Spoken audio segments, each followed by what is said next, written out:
Justice League Unlimited issue 11, Mark Waid writing with Carmine Di Giandomenico on the art. Now, I'm pretty I mean, I could be wrong, but did Mora do the last issue of this?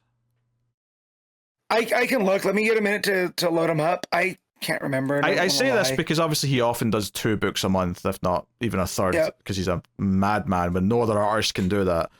But because I definitely felt, maybe it's just because we saw Mora do some of the like similar moments in Superman this week. But as soon as I opened this book, because I read Superman first out of the 2 of them, when I opened this book up, I went, oh, the change in art style is so wild, because Giandomenico's got such a different look to Dan Mora. It's just not even like remotely close.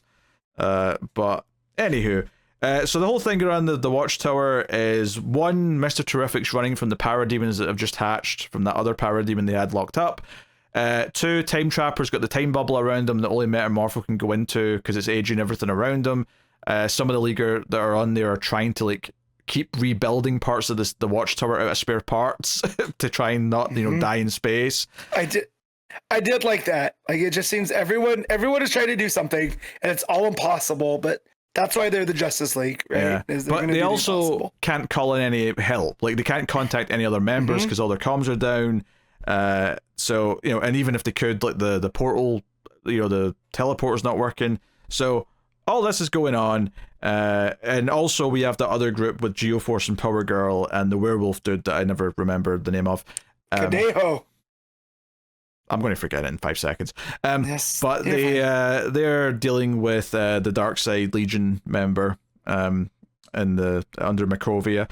So that's going on as well. So all this stuff is going, and Joe, I was actually really kind of, before I read this book, I was like, oh, I don't know.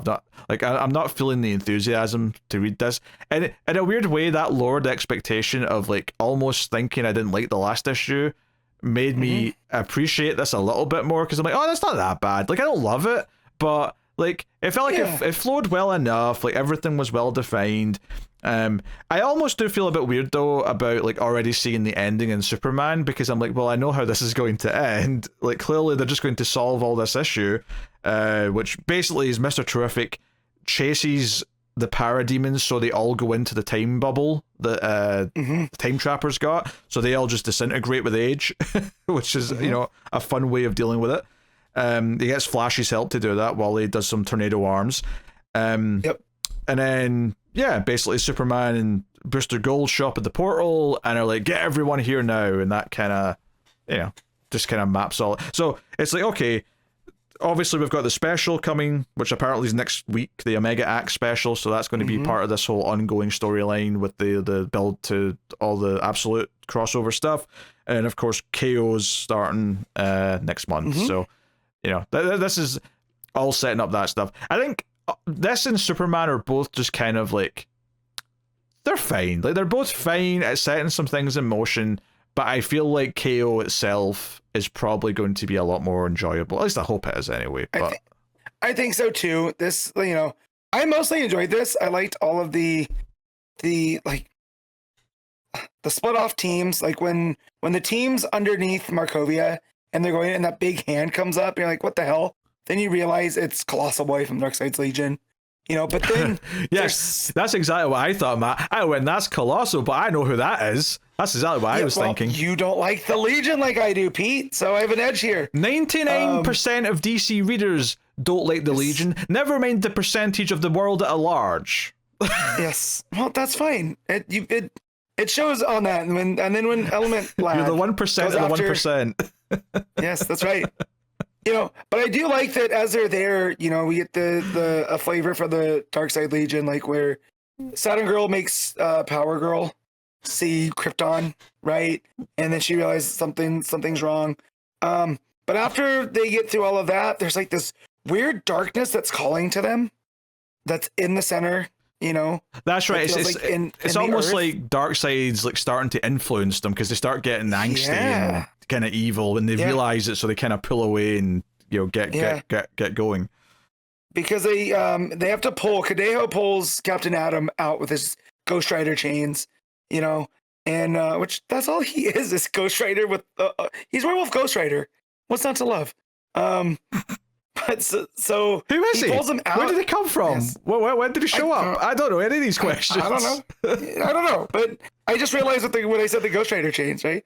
But Captain Atom's like, what the hell's down there? And Power Girl's like, it's darker than, it says beats me, should be mantled on the core, but all I see is utter blackness, darker than anything, and it wants us. It's calling to us, and it starts to pull her in, and Geoforce has to stop her, and then they go back up.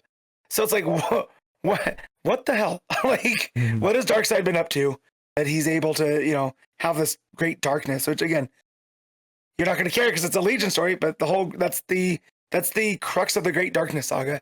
I mean, they're weak of mind. They are easily corrupted because they're the Legion, and they kind of suck. That's the answer. Right, but what are you explaining about Power Girl and wanting her too, pulling her down? Well, I mean, can't she wasn't inspired by Superman, Absolute Power Girls, or not? Right. Well, no, sorry, I'm saying Saturn Girl, Power Girl. You meant? Yeah. Yes. I don't know. She's weighed down by two massive balloons. yeah. There you go. I figured that was gonna be your answer. Yeah. I like that because it set the it really set the tone of this. That something is rotting. The Earth is rotting from the inside out. And all the cracks are starting to show. I wonder if that is what's they're realizing someone's going to become a new Darkseid, so that's what's going to lead to KOs. That maybe that's the real seed for that is this literal seed in the core of the Earth. But yeah. So yeah, it feels like it's just setting some things up, and it is a very readable, fine enough issue.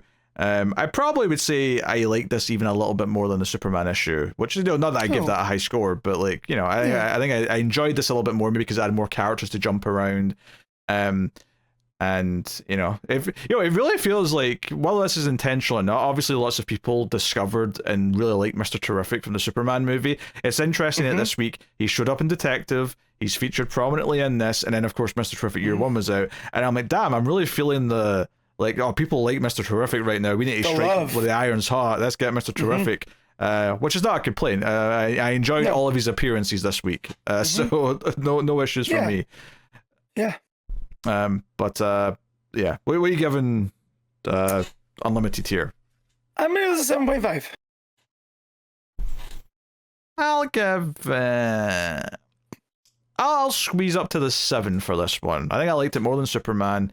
But I wouldn't call it a great issue either. It's kind of good for what it is, but it's very much like a bit of business to set up some things, and that's kind of all it is.